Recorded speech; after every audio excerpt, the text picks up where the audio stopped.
하나솔루션의 2025년 3분기 실적이 발표됐는데요. 한마디로 예상치 못한 충격이었습니다.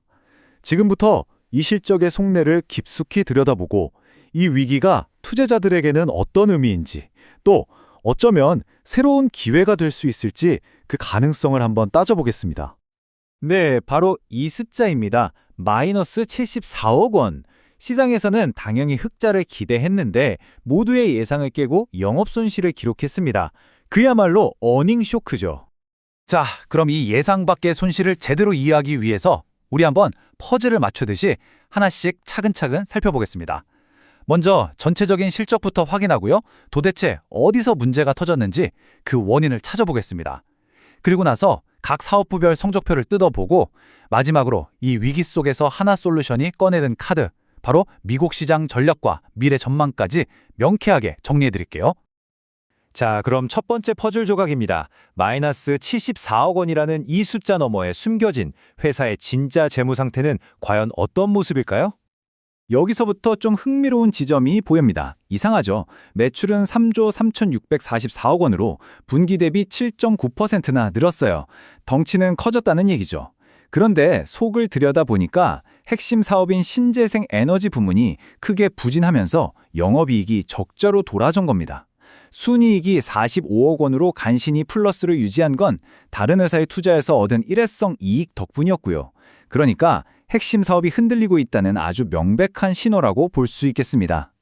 투자자라면 이 부분 반드시 주목하셔야 합니다. 재무 건전성 지표인데요. 회사가 짊어진 빚, 즉 총차입금이 14조 4천억 원으로 이전 분기보다 무려 1조 7천억 원이나 늘었습니다. 그러다 보니 부채 비율과 순차입금 비율도 모두 올라갔죠. 물론 미래를 위한 투자일 수도 있지만 지금처럼 수익성이 나빠지는 상황에서는 재무적으로 상당한 부담이 될 수 있다는 점 꼭 기억해 두셔야 합니다. 그렇다면 도대체 이 모든 문제의 근원은 어디였을까요? 답은 단 한 곳을 가리키고 있었습니다. 바로 하나솔루션의 심장이라고 할 수 있는 미국 시장입니다. 이게 바로 이번 실적 쇼크의 전말입니다. 일종의 연쇄 반응이었는데요. 시작은 미국 세관이었습니다.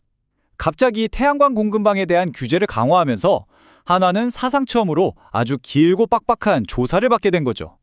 그러자 미국 공장 가동률이 뚝 떨어졌고 당연히 판매량도 줄고 또 아주 쏠쏠한 수익원이었던 AMPC, 즉 세액공제 혜택까지 급감해버린 겁니다. 수요가 없어서가 아니라 예상치 못한 규제라는 복병을 만난 거죠. 그 파장은 곧바로 실적 전망치에 반영됐습니다. 회사는 어쩔 수 없이 연간 판매 목표를 7.5기가와트에서 6기가와트로 낮췄고요. 미국 정부로부터 받는 보조금, 이 AMPC 수익 전망치도 원래 7천억 원을 기대했는데 4천억 원대 후반으로 대폭 내려잡았습니다. 이 모든 게 미국 공장 생산 차질이 불러온 직접적인 결과인 셈이죠. 그리고 안타깝게도 이 하락세는 여기서 멈추지 않을 것 같습니다.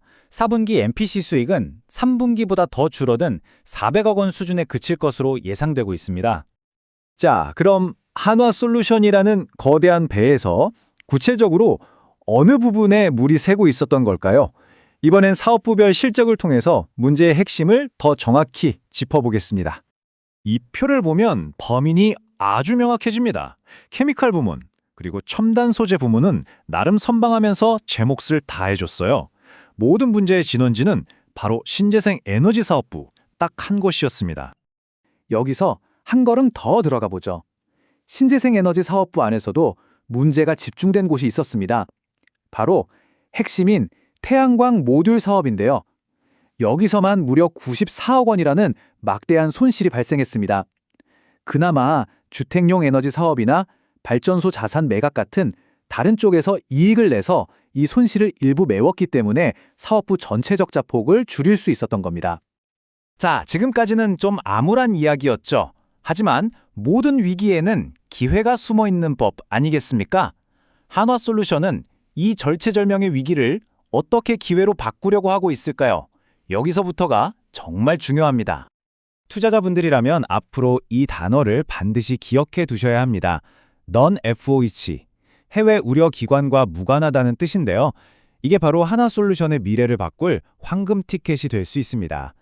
쉽게 말해 미국이 견제하는 특정 국가의 영향력에서 자유롭다는 인증마크 같은 건데 앞으로 미국 시장에서 다른 기업들은 넘볼 수 없는 아주 강력한 무기가 될 겁니다. 이게 바로 전략의 핵심적인 차이입니다. 대부분의 경쟁사들이 동남아시아에서 만든 제품을 수입하다 보니 언제 터질지 모르는 관세나 규제 리스크에 시달릴 수밖에 없어요. 하지만 하나솔루션은 아예 미국 땅에 독자적인 생산기지 솔라허브를 구축하고 있죠. 이걸 통해서 완벽한 넌 FOEC 공급자라는 독보적인 위치를 차지하게 되는 겁니다. 이건 곧 공급망 안정성 면에서 경쟁사들을 압도할 수 있다는 뜻이기도 합니다. 여기서 하나솔루션의 전략적 변화가 뚜렷하게 드러납니다. 이제는 무작정 공장을 더 짓는 것이 아니라 이미 지은 공장을 제대로 돌리는 것에 집중하겠다는 겁니다. 새로 지은 카터스빌 공장을 최대한 빨리 안정시키고 기존 설비들의 효율을 끌어올리는 거죠. 그리고 시장 변화에 맞춰서 사업 모델도 바꾸고요.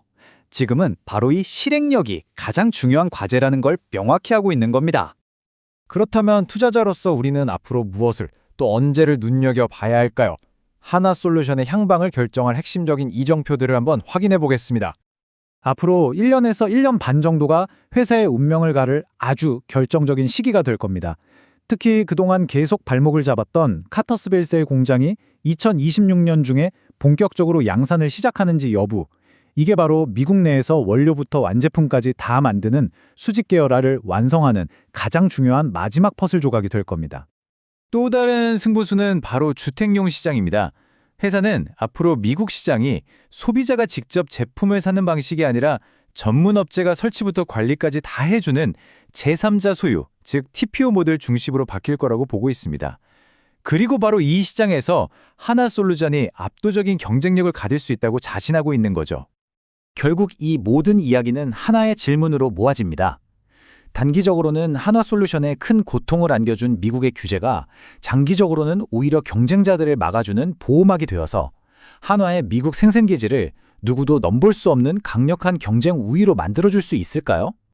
본 컨텐츠는 특정 종목 추천을 위한 영상이 아닙니다. 투자 판단에 위한 근거 자료로 적합하지 않을 수 있으며 모든 투자 판단은 본인 책임하에 이루어져야 합니다.